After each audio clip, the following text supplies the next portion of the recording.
Grand new year sale already ఉన్న తక్కువ తరుగులో ఇంకా 1% తక్కువ. డైమండ్ జ్యువెలరీ క్యారెట్ కు 5000 తక్కువ. ఈ ఆఫర్ జనవరి 1 వరకు మాత్రమే. ఇట్లా పాట పాలమ్మిన దానికి పట్టు చీర కొన్నా. దీనికి ఒక స్టోరీ ఉంది. మల్లారెడ్డి అని అందరూ తెలిసి. అవును అవును అవును. అంటే మల్లారెడ్డి అన్నది నేను చూసిన. అంటే యాక్చువల్గా అది సీరియస్. ఆయన చెప్పింది సీరియస్ మ్యాటర్. అవును. జనానికి ఆయన సేవ చేసేటోళ్ళు కాబట్టి ఆయన కష్టపడ్డ ఇష్టం మీకు వచ్చింది సార్ ఆస్తి అంటే ఆయన చిన్నప్పటి నుంచి పాలమ్మిండు పూలమ్మిండు కష్టపడ్డా అనగానే అది వైరల్ అయింది. సో దాన్ని నేను వాడుకుందాం అనుకున్నాను. అరే దీన్ని మెల్లగా ఎంటర్టైన్ తీసుకుందాం అని చెప్పి జనాలకు బాగా ఇష్టపడ్డారు కదా. ఆయన కూడా ఎంటర్టైన్ ఇష్టం బాగా అన్నకు అని చెప్పి నేనేం చేసిన ఆ రకంగా పాలమ్మిన.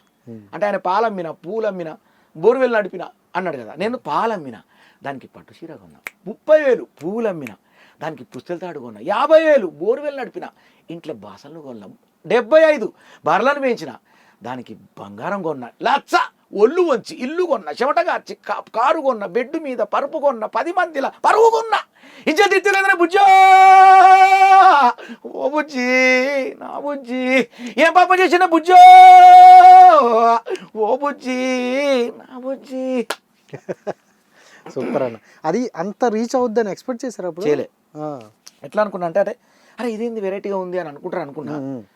తర్వాత మెయిన్ నేను ఎక్స్పెక్ట్ చేయింది ఒకటి జరిగింది ఇందులో. అది చాలా ఆశ్చర్యం నాకైతే. అన్ఎక్స్పెక్టెడ్. అదేంటంటే 2 సంవత్సరాల పిల్లలు, 3 సంవత్సరాలు, 5 ఏళ్ళు, 4 ఏళ్ల పిల్లలు, అందరు పిల్లలు. ఇప్పుడు మీరు దాంట్లో రీల్స్లో చూస్తే మొత్తం పిల్లలే. 1 ఇయర్ పాపకి పాలమ్మిన అని చెప్పి ఆ పాల పీక ఉంటుంది కదా, ఆ పాలు పెట్టుడు. దానికి పట్టు చీర కొన్నా అంటే ఆ పట్టు చీర పక్కన ఇట్లా వేసుడు. ఇట్లా రీల్స్ గమ్మత్తుగా నాకే మస్తు అనిపించింది. తర్వాత ఈ మధ్యకాలంలో ప్రతి ఒక్క ఇండస్ట్రీలో ఉన్న ప్రతి పెద్ద హీరోలు అందరూ, ప్రతి ఒక్క హీరో అందరినీ, మహేష్ బాబు, ప్రతి ఒక్కరు, ఇంకా నేను పేరున ఆ అందరి హీరోలే ఈ రీల్స్లో కట్ చేసి పెట్టారు. వాళ్ళ సినిమాల్లో ఉంటాయి కదా, పాలంటే పాలు ఏదో సంథింగ్ పెట్టి అట్లా పట్టు చీర కొన్నా అంటే ఆ హీరోయిన్కి పట్టు చీర ఇచ్చినట్టు అట్లా. ఈ రకంగా ఆ పాట అంత ఇంపాక్ట్ తీసుకొచ్చింది, అంత స్పందన తీసుకొచ్చింది. కాబట్టి కష్టపడ్డ 2 కూడా చేసిన నేను. అవును, మొన్న రిలీజ్ అయింది. ఆ 2లో ఏంటంటే మళ్ళీ సేమ్ మొనాటి వద్దని దాంట్లో ఒక ఎక్స్పెరిమెంట్ చేశాను నేను. ఎక్స్పెరిమెంట్ ఏంటంటే ఇప్పుడు ఒక వెస్ట్రన్ అంటే ఒక ఫోక్ రిథంలో ఒక ర్యాప్ లిరిక్ పడితే ఎలా ఉంటుంది. జనరల్గా ర్యాప్ అంటే అంటే అది రెగ్యులర్. అది ఏ బుజ్జి పోదాం పావే లాంగ్ డ్రైవ్కు, ఏజ్ పోతే మళ్ళీ రాదే ఎంజాయ్మెంట్కు, పాత చింతకాయ పచ్చడ వదలవే, దునియా నిడిచిపెట్టి ధూమ్ ధామ్ చేద్దామే, మోజులన్నీ దాచుకుంటే రోజులాగవే, మూతి ముడుచుకుంటా ఉంటే ముదిరిపోతావే, సెల్లు ఫోనులోన సొల్లు పెట్టుడు ఆపవే, అల్లునే రడల్లా అర్థం చేసుకోపోల్లా, అల్లునే రడల్లా ఆగం ఆగం కాకు మళ్ళా, పా పా పా పా పా దబ్బున లే లే లే లే లే గమ్మున రా రా రా రా రా పోదాం బుజ్జి పోదాం ta-da ta-da ta-da ta-da ta-da ta-da ta-da ta-da అని ఒక హెయిర్ స్టెప్ దాంట్లో ఆ పాటకి. అది జింగ్ కచక్ జింగ్ జింగ్ కచక్ జింగ్ జింగ్ అది రిధం. జనరల్గా అని పెడితే రెగ్యులర్ అయింది. ర్యాప్ రిధం పెడితే ఎట్లా పెట్టద్దు కదా. అప్పుడు ఈ జింగ్ కచక్ జింగ్ జింగ్ చిక్కడ ఏ బుజ్జి పోదాం పావే లాంగ్ డ్రైవ్కు అట్లా. అంటే వెస్ట్రన్ ర్యాప్లో ఉన్నటువంటి లిరిక్ ర్యాప్లో వాయిస్ పెట్టి, వోకల్ వాయిస్ ర్యాప్, రిధం ఏమో ఫోక్. ఏం చేసినా కొత్త ధనాన్ని కోరుకుంటారు కదా మీరు. నాకు అటు ఇష్టం, కొత్తదనం ఇష్టం. అంటే అందరిలా కాకుండా ఏదో ఒకటి కొందరి కోసం రెగ్యులర్ చేయాల్సి వచ్చింది. నేను రెగ్యులర్ చాలా చేసిన కథలు. అంటే మీ ఓన్ ఛానల్కి ఇవన్నీ కదా, ఓన్ ఛానల్ కాబట్టి అన్ని ఎక్స్పెరిమెంట్ ఉంటాయి, డౌట్ లేదు. ఇక అది కొత్తగా వాళ్ళకైతే మరి చేయాలి, వాళ్ళకి కోరుకున్నట్టు చేయాలి. కానీ అవును, ఫైనల్గా అంటే ప్రతి ఒక్కరికి ఒక డ్రీమ్ ఉంటుంది. మీ డ్రీమ్ ఏంటి? నా డ్రీమ్ ఏం లేదు, ఒక మంచి మ్యూజిషియన్గా. యాక్చువల్ నాకు మ్యూజిక్ డైరెక్షన్ అన్న పెట్టింది. ఒక మంచి అంటే గొప్ప మ్యూజిషియన్గా, ఒక ఎక్స్పెరిమెంట్ మ్యూజిషియన్గా, ఓకే, ఒక గొప్ప ఆ మ్యూజిషియన్ ఆ పాటలోనే నేను యాక్టింగ్తో పాటు చేస్తూ పెద్ద పెద్ద షోస్లో, అంటే విదేశాల్లో కూడా ఎక్కడంటే అక్కడ పెద్ద పెద్ద షోస్లో నేను ఆ పాటలు పాడుతుంటే నా ఆడియన్స్ అంతా ఎంజాయ్ చేస్తే చాలు నాకు. అలా బతకాలని నా కోరిక అంతే. ఇప్పుడు మీ గోల్కి, మీ డ్రీమ్కి ఒక స్టెప్ ఇప్పుడు వేస్తున్నారు అనుకోవచ్చు. అవును, ఈ స్టెప్ ఎటువైపు వేస్తే అటు వెళ్తుంది. అవును, అంటే మంచిగా వెళ్తే మీరు అనుకునేది రీచ్ అయిపోతారు, లేదంటే అంతే విధంగా కిందకి తోసేస్తారు. 100%. సో దీన్ని మీరు ఎలా యూటిలైజ్ చేసుకుంటారంటే వాళ్ళ స్పందనను బట్టి. ఇప్పుడు నేను ఒక ప్రాజెక్ట్ చేసిన, అది కొంచెం బెడ్స్ కొట్టినట్టు అనిపించింది. నెక్స్ట్ ఇంకొక ఎక్స్పెరిమెంట్, ఇంకొకటి లేస్తుంది, మళ్ళీ బొమ్మ లేస్తుంది మళ్ళీ దాంతో అట్లా. ఇది కామనే, ఒకటి ఫ్లాప్ హిట్ అనేది కామన్గా వస్తూ ఉంటుంది. అన్నింటినీ లవ్ చేయాలి నేను. అన్నింటినీ అంటే ప్రత్యేకంగా నేను ఫెయిల్ అయినప్పుడు అబ్బాయి ఇది ఫెయిల్ అయింది అట్లా కాదు, అంతే ఇది నచ్చలే వాళ్ళకు, వాళ్ళని నేను లవ్ ప్రేమించాలి, ఎస్ నా ఆడియన్స్కి ఇది నచ్చలే, ఎస్ నేను ఇంకోటి ఇస్తా వాళ్ళకి, నేను మనం వాళ్ళని అపార్థం చేసుకోవద్దు, ఎందుకంటే వాళ్ళు కరెక్ట్గా ఉండి పక్కగా ఉంటారు, వాళ్ళు వాళ్ళ మనసుకు నచ్చితే వాళ్ళు మామూలు రిసీవ్ చేసుకోరు, నచ్చకపోతే మామూలు విసిరేయరు, అది మామూలే. కాబట్టి వాళ్ళకి నచ్చితే మనం ఆటోమేటిక్గా. ఎక్కువగా లవ్ బ్రేకప్ చెప్తున్నారు కదా, మీ లైఫ్లో ఎప్పుడైనా లవ్ బ్రేకప్ ఏమైనా అయ్యిందా? జనరల్గా అంటే చిన్న చిన్న చదువుకుంటప్పుడు ఏదో జరిగినాయి, జనరల్గా జరుగుతాయి అందరికి. నేను అట్లా కాదండి అని అన్నాను, కానీ అదే చిన్న చిన్న ఏదో జరుగుతా ఉంటాయి, అట్లా నడిచింది. అది కాదండి అంటే బోలేసింగ్ ఎవరు కదా, ఓపెన్గా ఉంటే నేనే అందరి దగ్గర ఓపెన్గా ఉన్నారు కాబట్టి ఇక్కడ వరకు వచ్చారు. అంతే కదా. సో ఇప్పుడున్న 10 మెంబర్స్ కంటెస్టెంట్లో మీకు ఎవరి ఆట బాగా నచ్చింది? ఎవరి ఆట అనేది ఇప్పుడు యాక్చువల్ నేను వెళ్ళేటప్పుడు చెప్పకూడదు, ఎందుకంటే అది పద్ధతి కాదు. అక్కడికి వెళ్ళాక వేరే మారిపోద్ది అంటారా? మరి మారిపోతే నాకు రివర్స్ అయితే నువ్వు ఇటు చెప్పిండని చెప్తే అప్పుడు నేను జెన్యున్ మిస్ అయ్యేది కానీ. అంటే కొంతమంది ఒక ఇంటర్వ్యూలో చెప్పాను మొన్న రీసెంట్గా, వాళ్ళు నన్ను అడిగినారు, ఎందుకంటే నేను పోలేకపోయినా కాబట్టి అందరు ఇంటర్వ్యూలు తప్పట్లేదు, అందరికి నేను జర్నలిస్ట్ అంతా నేను గౌరవించాల్సిన అవసరం నాకు ఉంది.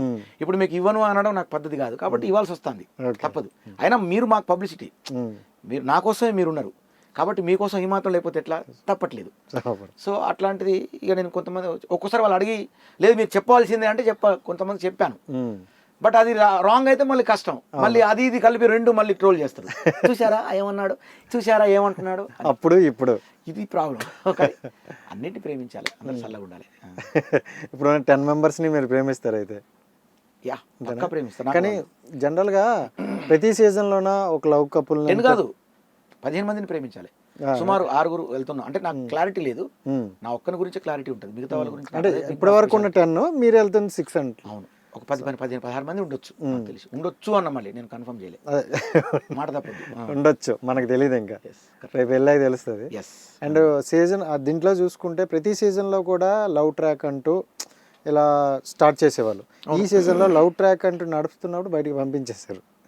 సీరియస్లీ లవ్ ట్రాక్లో చిన్న ఫ్రాడ్ ఇది జరిగింది కదా, అమ్మాయి లవ్ చేసింది, దాని తర్వాత మళ్ళీ అతనితో కాంట్రవర్సీ, మళ్ళీ ఇంకోళ్ళతోటి మళ్ళీ లవ్ ట్రాక్, అట్లా అంటే రకరకాలు జరిగినాయి కదా. అంటే నేను చెప్పకూడదు అది, కానీ అట్లా దాని జరగడం వల్ల అమ్మాయి ఏమనుకున్నది పాపం, యాక్చువల్గా అమ్మాయి ఏమనుకున్నది రతిక అంటే, నేను రతిక అని చెప్తాను డైరెక్ట్గా, అమ్మాయి నేను బాగానే ఆడుతున్నా అనుకున్నది, కానీ అది ఇంత నెగిటివ్ అవుతుందని పాపం అమ్మాయి కూడా తెలియదు పాపం, అంటే తెలియదు కదా. సో అందులో ఆట చాలా బాగుంది అనుకున్నది ఆమె, ఆట అది ఆటే కదా, చాలా షాక్. లవ్ అంటే అతను లవ్ చేసి నిజంగా పెళ్లి చేసుకోవడం కాదు కదా, బిగ్ బాస్ లో ఒక ఎంటర్టైన్మెంట్ పార్ట్ ఆఫ్ లవ్ కూడా ఒక పార్టే, ఎంటర్టైన్మెంట్ వస్తుంది, అట్లా ఊహించింది ఆమె. కానీ ఇది నమ్మక ద్రోహం కిందికి లేకపోతే ఇది ఒక ఫ్రాడ్ కిందికి వస్తుంది అని ఎక్స్పెక్ట్ చేయలే ఆమె. కానీ అది బయట జనాలు ఏంటంటే, అంటే నేను ఇప్పుడు జనాలునే ప్రేమించాలి మనం, వాళ్ళు అనుకున్నారంటే అది ఎస్ అది కరెక్ట్, నేను వాళ్ళని శిరస వహిస్తాను, నేను కరెక్ట్ వాళ్ళ మాట మీద నేను ఉంటా. అసలు మనం ఎవరు, అసలు వాళ్ళు అనుకున్నది మరి, వాళ్ళు కరెక్ట్ గా అట్లా అనుకున్నారు, అది కరెక్ట్. చాలా షాక్ అయింది కదా స్టేజ్ మీదకి వచ్చేసరికి. జనాలు పిచ్చోళ్ళు అసలు కాదు, ఎందుకంటే జనాలు చాలా ముదుర్లు, చాలా మంచి ముదుర్లు, వాళ్ళు గమనిస్తారు ప్రతిదీ, అర్థమైపోద్ది కదా వాళ్ళకి. మనం వాళ్ళని ఎంత బోల్తా కొట్టిద్దామన్నా కూడా నో, నాకు తెలిసి ఆడియన్సే ఆర్టిస్ట్ అంట, నేను నా దృష్టిలో ఆడియన్స్ ఈజ్ ఆర్టిస్ట్ అంటాను. ఆడియన్స్ చాలా పెద్ద ఆర్టిస్టు, ఆడియన్కున్న ప్లానింగ్, ఆడియన్కున్న మైండ్ గేమ్ మనకు ఉండదు, ఆడియన్కున్న దిక్సూచి అంటే టైమింగ్, ఆ పవర్ మనకు ఉండదు. వాళ్ళు బయటికి దాన్ని ప్రపోజ్ చేయలేకపోవచ్చు, దాన్ని ప్రయోగించలేకపోవచ్చు, కానీ వాళ్ళకి అనాలిసిస్ అంటే మామూలు అనాలిసిస్ కాదు, వాళ్ళ విశ్లేషణ మామూలుగా ఉండదు, సింపుల్గా అంటారు వాళ్ళు, యా ఇది కరెక్ట్ అన్నారంటే అక్కడ వెళ్ళిపోతారు, అంటే అది అవుటే, అది అంటే అది ఎక్కడికి వెళ్ళిపోద్ది. అవును. సో ఆడియన్స్ కూడా వాళ్ళు గొప్ప ఆర్టిస్టులు అంటే, ఆడియన్స్ ఆర్టిస్టులు అంటే నేను. యా ఇప్పుడు చూసుకుంటున్నా, అంటే ఓపెన్గా మాట్లాడుకుందాం. ఈ సీజన్లో ఇప్పటి వరకు ఉన్న కొంతమంది కంటెస్టెంట్లో అంటే డౌన్ టు ఎర్త్ వచ్చిన వాళ్ళు కొంతమంది ఉన్నారు, కొంతమంది ఉన్నారు, బ్యాక్గ్రౌండ్తో వచ్చిన వాళ్ళు కొంతమంది, గ్రూపులు విధంగా ఆడుతున్నారు అని టాక్ అయితే ఉంది. మీరు ఓపెన్గా చెప్పండి, అంటే మీరు వెళ్తున్నారు పక్కన పెడితే యాజ్ ఆడియన్గా మీరు చెప్పండి. అది గ్రూప్ అని అనబడదు, ఒక్కొక్క మెంటాలిటీ వాళ్ళు ఒక్కొక్క జోనర్కి అట్లా అనిపిస్తున్నారు మనకి.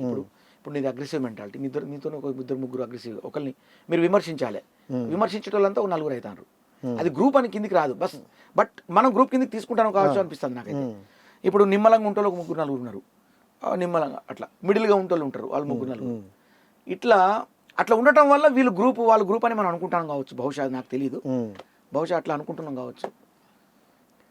అంటే గ్రూపులు పక్కన పెట్టిస్తే దాంట్లో కొంచెం తెలుగు లాంగ్వేజ్ రాకుండా ఉన్న వాళ్ళు ఒకళ్ళిద్దరు ఉన్నారు.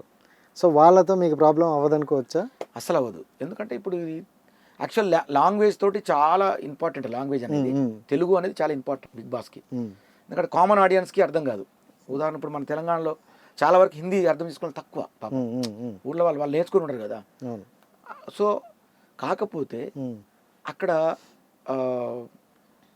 అంటే వాళ్ళకు ఉన్నటువంటి యాటిట్యూడ్ ఫీల్ అది అర్థమైపోతుంది వాళ్ళకి. డైలాగ్స్ అర్థం కాకపోయినా వాళ్ళ హావభావాలు తెలిసిపోతున్నాయి కదా వాళ్ళకి. వాడు ఏ భావనతో ఉన్నాడు అనేది తెలిసిపోతుంది. ఇప్పుడు అన్నప్పుడు వాడు కోపంతో ఉన్నాడు, దానికి భాష అక్కర్లేదు, ఎక్స్ప్రెషన్ భాష అక్కర్లేదు కదా, ఆ ఎక్స్ప్రెషన్ తోటి వీళ్ళకి అండర్స్టాండింగ్ అయిపోతుంది. సో అది అట్లా వాళ్ళ ప్లేస్లో పడిపోతుంది, అలా సెట్ అయిపోయింది. బట్ భాష రావడం అనేది చాలా ఇంపార్టెంట్. రెండు ఉండాలి కదా, అభినయం ఉండాలి, అనుకరణ ఉండాలి. అండ్ మన ఆఫీస్లో కానీ భాష ఉండాలి. మీ చుట్టుపక్కల కానీ బోలే సవార్ గారు చాలా కూల్గా ఉంటారు, కామ్గా ఉంటారు, ఎవరితో సంబంధం లేదు, అతని పైన అతను చేసుకుని వెళ్ళిపోతారు అని అన్నారు. అదే విన్నా కూడా. మరి అక్కడికి వెళ్తే గొడవలు లేకపోయినా గొడవలు వస్తూనే ఉంటాయి. సో అలాంటి వాటిని ఎలా ఫేస్ చేస్తారు? అంటే నేను గొడవలు అంటే ఇప్పుడు గొడవలు పెట్టుకోవాలైతే నేను అనుకోను. మీరు కావాలని పెట్టుకోరు, కానీ ఆ సిచ్యువేషన్ అలా క్రియేట్ అవుతుంది. అప్పుడు లెఫ్ట్ అండ్ రైట్ ఇచ్చేస్తారా, లేకపోతే మనకెందుకని సైడ్కి వెళ్ళిపోతారు? గొడవలకైతే దడవ, అది ఆ డైలాగ్ మాకు కావాలి. గొడవలకు దడవ, బట్ నేను కావాలైతే గొడవ మళ్ళీ పెట్టుకోను. మళ్ళీ వాళ్ళు గొడవ చేస్తే నేను గొడవ పెట్టుకోవాలని రూల్ లేదు కదా. ఆ గొడవకు విరుగుడు ఇవ్వచ్చు, గొడవకు నేను విరుగుడు అవుతా తప్ప మళ్ళీ గొడవకు నేను గొడవ గాను, విరుగుడు అవుతా. మీరు ఎలా చెప్తానంటే ఎవరి జోలికి నేను వెళ్ళా, నా జోలికి వస్తే ఎవరిని వదలా అంటే ఆకీజ్ పాక్ ఈజ్ ఆక్ టైప్ అంతేనా? అలాగే ఉంది కదా. అంటే మీరు అనుకోండి అలాగే ఉన్నారంటే అలాగే ఉన్నట్టే అండి. అంటే బోలే గారు ఏ కోణంలో చూపిస్తారని చాలామంది ఆడియన్స్ ఒక ఎక్సైట్మెంట్తో ఉన్నారు. అంటే ఒక ఎంటర్టైనర్గా వెళ్తే ఒక ఎంటర్టైనర్ అనేదే ఒకటి కాదు, మిగతావన్నీ మనం చేయాల్సినవి ఇన్ని ఉంటాయి. సో అవన్నీ ఫేస్ చేయగలరా? చేయాలి కదా. ఇక మనం ఆటలు దిగిన తర్వాత అంతే కదా, అక్కడ ఏది ఉన్నా చేయాల్సిందే, తప్పదు, మామూలే కదా ఇదంతా. సో ప్రతి ఒక్కరు అంటే బిగ్ బాస్కి వెళ్ళిన వాళ్ళలో కొంతమంది ఎలా వెళ్ళినారో అలాగే మంచి పేరు తెచ్చుకొని హ్యాపీగా ఉన్న వాళ్ళు కొంతమంది ఉన్నారు. మేము పేరు తెచ్చుకోవడం అనే ఒక గర్వంతో ఉండేవాళ్ళు చాలామంది ఉన్నారు. బోలే గారు ఇప్పుడు ఎలా వెళ్తున్నారో అలాగే మళ్ళీ వస్తారని ఎక్స్పెక్ట్ చేయొచ్చా? చెప్పలేమండి, నా చేతిలో లేదు అది. వెళ్ళడమే మన ధర్మం, వచ్చేటప్పుడు ఏం జరుగుతుందో తెలియదు. అది ఆడియన్స్ డిపెండెన్స్, ఆడియన్సే వాళ్ళ చేతిలో పెడుతున్నారు. మీరు ఎప్పుడు ఆడియన్స్నే నమ్ముతారు కదా? 100% వాళ్ళని నమ్ముతారు, వాళ్ళే దేవుళ్ళు నాకు. ఇవాళ అంతేనండి, నన్ను బిగ్ బాస్ పంపించింది కూడా వాళ్ళే. ఎట్లా? ఇప్పుడు నా పాట హిట్ చేసిండ్రు, నా పాటలు విన్నారు, నన్ను వాళ్ళు ప్రజాదరణ పొందితేనే కదా వీళ్ళు నాకు పిలిచింది, బిగ్ బాస్ వాళ్ళు పిలిచిందంటే. సో ఇప్పుడు బిగ్ బాస్లో పోయినాక కూడా వాళ్ళే డిసైడ్ చేయాలి నన్ను, అంతే కదా. స్టార్టింగ్ బిగ్ బాస్ నుండి ఆఫర్ వచ్చింది అన్నప్పుడు ఎలా ఫీల్ అయ్యారు? బాగా ఫీల్ అయ్యాను. బిగ్ బాస్ మేము అంటే స్టార్ మా నుంచి మాట్లాడుతున్నామండి, మీరు ఇంటర్వ్యూకి వస్తారని అడిగారు. అడిగితే బాగుంది, మీకు ఇంట్రెస్ట్ ఉందా అని అడిగారు. ఉందండి. ఇంటర్వ్యూకి వస్తారంటే నేను అనుకున్నాను, ఇంటర్వ్యూ అంటే మరి చాలామంది ఇంటర్వ్యూ ఇస్తారు కదా, మనం సెలెక్ట్ కావాలేమో, మళ్ళీ ఇదంతా ఎందుకు గొడవ, అసలు వెళ్ళాలా వద్దా అని కూడా అనుకున్నా. కానీ వాళ్ళు అంత పెద్దవాళ్ళు మనం ఇన్వైట్ చేసినప్పుడు కరెక్ట్ కాదు కదా, తప్పు. కానీ వెళ్తే అక్కడ చాలా పకడ్బందీగా ఉంది, చాలా చాలా స్ట్రిక్ట్గా, చాలా బాగుంది అట్మాస్ఫియర్ అంతా కూడా. 20 minutes వాళ్ళు ఇంటర్వ్యూ చేశారు. అందులో బాంబే వాళ్ళు కూడా మేడం ఉంటారు, ఇంకా వేరే వాళ్ళు ఉంటారు, మన తెలుగు వాళ్ళు ఉంటారు, హిందీ, ఇంగ్లీష్, తెలుగు 3 నడుస్తాయి అక్కడ. సో వాళ్ళు అడుగుతారు కొన్ని క్వశ్చన్స్ అంతే. హిందీలో కూడా అడుగుతారు. హిందీ మెయిన్ మేడమే ఇంపార్టెంట్, హిందీ వాళ్ళు అడుగుతారు మనకి, వాళ్ళు ఇంటర్వ్యూ అడుగుతారు మిమ్మల్ని. వాళ్ళని ఏ డైలాగ్ అయితే ఇంప్రెస్ చేశారు అంటే నాకు తెలిసినంత వరకు ఏంటంటే, నేను టక టక టక టక సాంగ్స్ పాడానండి మేడం ముందు, డైలాగ్స్ చేశాను. ఒక డైలాగ్ కొట్టంటే డైలాగ్ కొట్టాను. మీ డ్యాన్స్ వచ్చండి, ఓకే వెరీ గుడ్. మీ స్టైలా ఇది? నేను డ్రెస్ డిఫరెంట్ స్టైల్ వేస్తుంటాను, ఇది ఇప్పుడు మామూలుగా వేసా, కొన్ని ఇట్లా చింపుకొని వస్తాను, చింపుకొని వెళ్ళా, ఇదేంటి అన్నది, ఇది నా స్టైల్, అందరు పాయింట్ చింపుతాను, షర్ట్ చింపుతా అన్న. ఇట్లా అంటే అందులో చెప్పకూడదు యాక్చువల్గా, మీకు సరదాగా చెప్తున్నా. అంటే బిగ్ బాస్ ఎంత స్ట్రిక్ట్గా ఎలా ఉంటారని చెప్తున్నా. సో ఇవన్నీ క్వశ్చన్లు అడుగుతారు. తర్వాత ఆటోమేటిక్గా బయటకు వచ్చేసిన, నాకు ఇంకా వాళ్ళు కన్ఫర్మ్ చేయలే అప్పటికి. 1 week తర్వాత నాకు కాల్ వచ్చింది మళ్ళీ, సార్ మీరు కన్ఫర్మ్ అయ్యారు, మీకు మెయిల్ వస్తుంది, మెయిల్ రాగానే మీరు యాక్సెప్ట్ చేయండి సార్, ఆ ఇన్స్ట్రక్షన్ చూసుకోండి మీకు నచ్చితే అని చెప్పి ఇన్స్ట్రక్షన్ చదువుకున్నాను. నచ్చినాయి నాకు బాగా, చాలా బాగుంది. అంటే వాళ్ళు అమౌంట్ కూడా అన్ని విషయాల్లో నాకు కరెక్ట్గా అనిపించింది. ఓకే, సో మంచి ఆఫరు, ఇన్ని రోజులు కష్టపడినందుకు ఒక మంచి రూట్ వచ్చిందని అనుకోవచ్చు. అంటే కరెక్టే కదా, అంతే కదా. ఎందుకంటే మన కష్టానికి తగ్గ పాత్వే దొరకడం అనేది చాలా రేర్. అంతే కదండి. సో ఆ ప్లేస్ దొరికింది అనుకోవచ్చు. అందరినీ పలకరిస్తాం కదా కదా, మంచి రేటింగ్ ఉన్న అంటే అంటే వరల్డ్లో చాలా ఫేమస్ రియాలిటీ షో కదా. అంటే 6th సీజన్లో చూసుకుంటే 4th సీజన్ నుండి నాగార్జున గారే హోస్ట్. సో అదే నాగార్జున గారితో మళ్ళీ మీరు వెళ్ళే సీజన్ కూడా అతనే ఉండడం ఎలా అనిపిస్తుంది? చాలా, నాకు అసలు ఆయన ఉండాలని బాగా కోరిక నాకు మొదటి నుంచి. చాలా జెన్యున్ హోస్ట్ ఆయన, బాగా ఆయన హోస్టింగ్ ఎంత జెన్యున్ ఉంటుందో, అంటే కావాలని ఏదో ఆయన షో పుట్టపు అట్లా ఉండరు. అవును, చాలా బ్రాడ్గా, వెరీ బ్రాడ్ అసలు.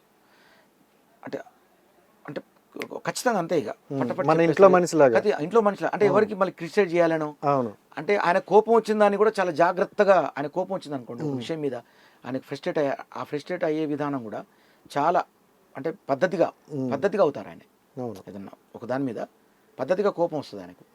ఆ కోపం మన మీద కావాలని అట్లా ఏదో అంటే అంటే ఎవరి మీదన్నా ఒక మాట అనడానికి మనకు రైట్స్ లేవు అనేలాగుంటారు ఆయన. ఇప్పుడు మీ మీద రైట్స్ లేవు అనేలాగుంటారు. ఇప్పుడు తన కంటెస్టెంట్ అయినా కానీ తనకు హక్కు ఉంటుంది, యాక్చువల్గా అన్ని చెప్పే హక్కు ఉంటుంది. అయినా ఆయన నాకు రైట్స్ లేవు అనేలాగానే ప్రవర్తిస్తారు ఆయన. అది నాకు బాగా అనిపిస్తుంది మహానుభావుడు. సో అంటే ఇంట్లో మనిషే తప్పు చేస్తే తప్పు అని చెప్తాడు, ఒప్పు చేస్తే ఒప్పు అని చెప్తారు. అట్లా అని చెప్పి ఆయన అంత పెద్దోడు కదా, కావాలని మళ్ళీ ఒక అనడు. నువ్వు ఇలా చేసావు కదా ఆ రోజు, అది నీకు సరిగ్గా తెలుసుకున్నావా, ఒకసారి చూడు ఎంతవరకు కరెక్ట్ నువ్వు ఇలా చేయడం, నువ్వే తెలుసుకో అని చెప్పి తనకు మళ్ళీ ఆ రివీల్ చేయడం. వాళ్ళ తప్పుని వాళ్ళకే చూపించి వాళ్ళ ద్వారా తప్పని ఒప్పిస్తారు. అంతేనా? అంతే కదా మరి. అదే ఇప్పుడు ఏమంటావు అంటారు, అంతే అంతవరకే. కానీ నువ్వేం మనిషి వేను అని అట్లా మొహం మీద తిట్టడం ఏమి ఉండదు అస్సలు. అది చాలు. అది ఇప్పుడు ఆయన చేసిన దానికి మనకు ఆ పశ్చాత్తాపం సరిపోతుంది నిజంగా. అంటే తిట్టిన దానికన్నా తను చూసి రియలైజ్ అయ్యిందే ఎక్కువ పక్కానట్టు. సో ఇప్పుడు ఈ సీజన్లో కూడా చూసుకుంటే కొన్ని అలాగే జరిగాయి చాలా విషయాలు. షేపులు జరిగాయి చాలా విషయాలు. సో రైట్ అన్న, థ్యాంక్ యూ సో మచ్. మంచి ఇచ్చావు, వాల్యుబుల్ టైం ఇచ్చారు. And all the best. నువ్వేంటో నిరూపించుకొని ఒక మంచి గొప్ప ఉన్న స్థాయికి వెళ్ళాలని మనస్ఫూర్తిగా కోరుకుంటాను. మేము ఎప్పుడు బయట ఉంటాం. సో ఆడియన్స్కి ఏదైనా చెప్పాలనుకుంటున్నా? సో ఆడియన్స్ నేను ఒకటే చెప్తున్నా, అంటే నా చాలా పాటలు అంటే నేను గుర్తు చేస్తే మీకు గుర్తొస్తాయి కాబట్టి నేను ఫర్ ఎగ్జాంపుల్ ఒకటి అంటాను, ప్రతి డీజేలో మీరు ఎంజాయ్ చేస్తారు నా పాటను. అదేంటంటే, తమ్ముడు సౌండ్ పెట్టి బిగ్ బాస్లో మీ ఓటుతోటి గిప్పని గుద్దితే ఈ బోలే బొమ్మని లేవాలా. Thank you. ఇది కూడా మీకు తెలుసు, తమ్ముడు సౌండ్ పెట్టి గిప్పని కుదిరితే బేస్ గుమ్మని రావాలి అని నా డీజేలో నా పాట ప్రతి దాంట్లో ఉంటుంది. సో అలాగే మీ ఓటు కూడా అంత పంచ్ ఉండాలా. నన్ను దయచేసి ఈ పాట బిడ్డను ఆశీర్వదించండి. ఎన్నో పాటలు ఎన్నో వినోదాత్మకంగా మీకు అందించేటువంటి అవకాశాన్ని నాకు ఇస్తూ నాకు ఇంకా మంచి స్టేజ్ని ఇవ్వండి, మంచి డెవలప్ని ఇవ్వండి. నేను మిమ్మల్ని తప్పకుండా ఎంటర్టైన్ చేస్తా, మాటిస్తున్నా. మీ పాట బిడ్డ భోలే. రైట్, చూశారు కదా ఈరోజు ఇంటర్వ్యూ. నెక్స్ట్ ఇంటర్వ్యూతో మళ్ళీ కలుద్దాం. అంతవరకు సైనింగ్ ఆఫ్, మీ రాజేష్. Bye bye.